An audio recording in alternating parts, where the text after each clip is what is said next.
Sikreto sa bonus program. Ito ang earnings ni Denver na umabot na ng $2,000 at para sa iyong kaalaman, ongoing pa rin yan at recent running pa rin po ang kanyang bonus program.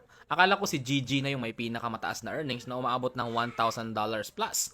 Pero ngayon, si Denver nag-share sa atin na i-share ko daw po sa inyo ang kanyang technique. Ano nga ba ang technique o sikreto ni Denver para makakuha ng ganyang kataas na earnings? Well, hindi kayo maniniwala kapag nalaman nyo ang sikreto niya. Well, una, wala siyang ibang tools kundi bonus program lamang. Hindi siya nag-set up ng kahit na anong monetization tools. Pangalawa, nakukuha niya lang naman po ang kanyang mga posting or earnings sa mga pictures, photos na ina-upload niya. Pangatlo, itong isa sa mga sikreto niya ang pagpo-post ng every 2 hours. So naglagay siya ng 2 hours gap sa pag-upload para daw maiwasan ang too much traffic sa kanyang page o pati sa mga profile siguro na gumagamit ng bonus program. So every 2 hours, mag-upload. At hindi ko ine-expect ang isa sa mga sikretong shinare niya. At ito na yon.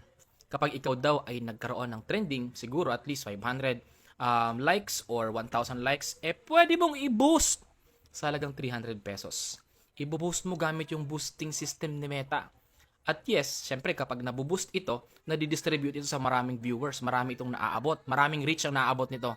And yes, 100 USD ang kinikita niya sa per boosting. So, I'm thinking, if possible ba to, na kapag binoost mo ang isang bonus picture or picture for bonus program, mag-generate ito ng earnings? Guys, can you share? Totoo ba to? Baka totoo. Ba't di natin subukan?